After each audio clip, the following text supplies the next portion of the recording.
Two games, with their backs against the wall, took to the forefront of a war zone in an uphill battle that would determine the very futures they were fighting for.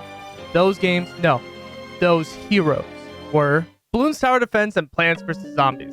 Developed by Ninja Kiwi and PopCap games respectively, these two franchises took a promising genre of gaming and made it into one of the most popular not only mobile games, but just games in general over the last decade and a half, and even saved the genre from falling into eventual obscurity. Now, tower defense games as a genre has been around since the late 70s and early 80s, as much as they don't want you to know about it. While being around for quite a long time, these kinds of games weren't exactly living up to the potential that the genre had as a whole. In fact, one of the first true tower defense games that basically set the general formula for what we know today was a little game called Star Wars: The Empire Strikes Back, or the Atari 2600.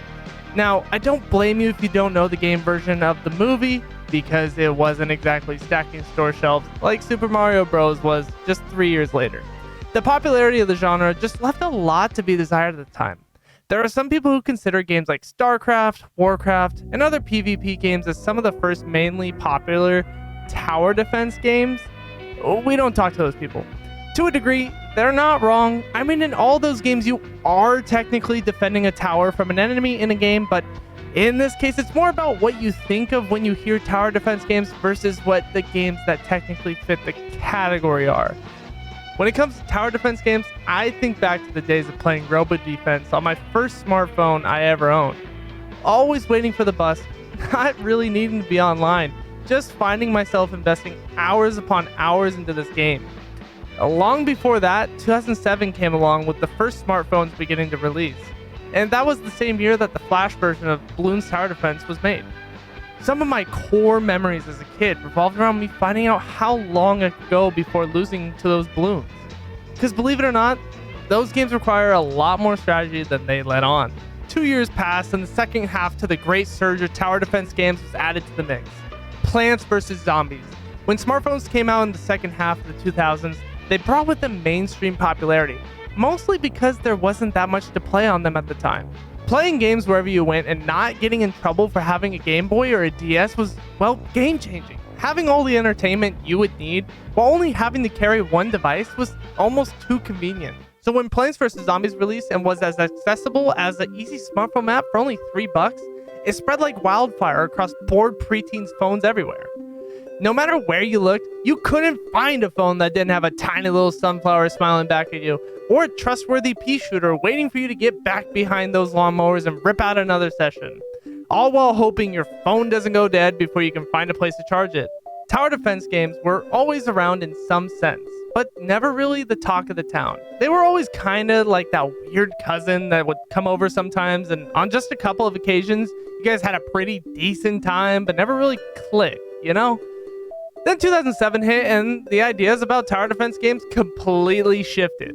There was a huge push for the entire genre. This came with the release of Adobe Flash game developers. Ask your grandpa, he'll know what Adobe Flash is. Trust me. With a lot of the factors finally fitting into place, the presence of brand new, cool new games to pass time in, smartphones finally releasing, and developers adapting well to the new touchscreen interface, it isn't exactly a wonder as to why the genre took off and became a phenomenon. Now, these two games certainly weren't the first tower defense games to hit the scene. So why are these two the pinnacle? Why are they the ones that stand out from the rest when most people think of tower defense games? With Bloons Tower Defense, I'm gonna give it the name of baby's first tower defense. Now, this sounds like an insult, but hear me out. That's one of its strongest features. Even in the very beginning, it was so easy for anybody to get into that there was no intimidation factor to be worried about. You didn't even have to worry about hidden features, because at the end of the day, a monkey make balloon go pop. As long as you know this, you're gonna be fine.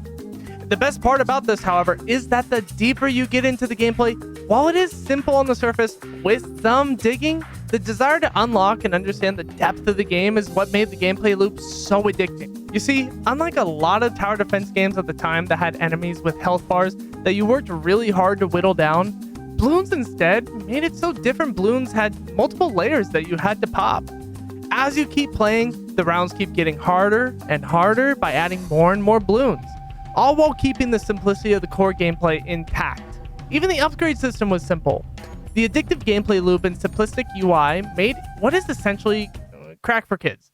As far as Plants vs. Zombies was concerned, the table had been set and the red carpet rolled out because not only was the genre hot at the time of release in 2009, but it was so conveniently placed in the App Store for both Apple and Android smartphones. Now, the one downfall right off the bat that I think was a huge misstep, which is a lot more common now than it was then, to be fair, was that for the first 5 years after release, it was a $3 game that you had to buy in order to play.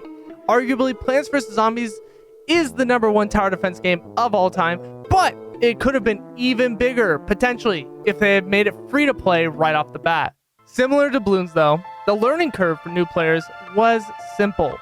Keep the waves of zombies from reaching the house using a wide cast of different plans to choose from. Some for energy gathering, some for straight attacks, and some for there being a sacrificial wall that has no real choice in the matter. I mean, did anybody even ask the walnuts if they're okay with literally being eaten alive? The other main factor that gaming developers and leaders in each industry look towards when making a new game is how to increase the longevity of the game or series.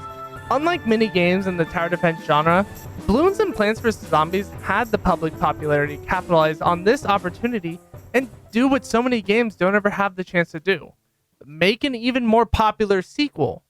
In the case of Bloons Tower Defense, well, they went a bit more of the merrier route, and now they have 6 Bloons games.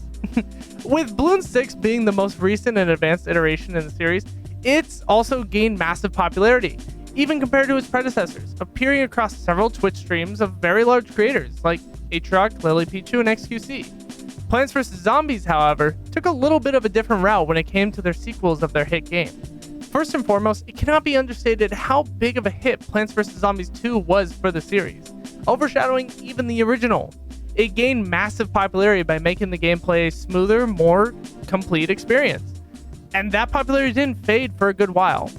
However, unlike Bloons, PopCap Games decided to try and take their popularity and shift gears into a different style of game.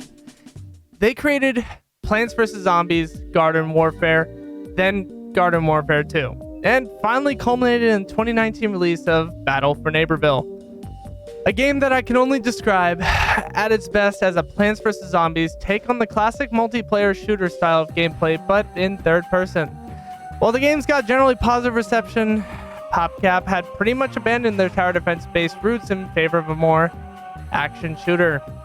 It's no secret to say that even though the game seemed promising at first, in hindsight, they have had no staying power, and the only thing on this earth keeping Plants vs. Zombies alive is the second game they ever made. The only thing that PopCap has done for the tower defense category as of late would be soft launching Plants vs. Zombies 3 on 2 separate occasions. Regardless of the situation with the third iteration of the tower defense titan in question, there are projections that tower defense games in general will accrue $2.3 billion by the year 2030. But there were people at one point who believed that a PNG was worth $300,000, so I have faith that this report was true and factual, and that these two titans in the industry are simply too big to fail.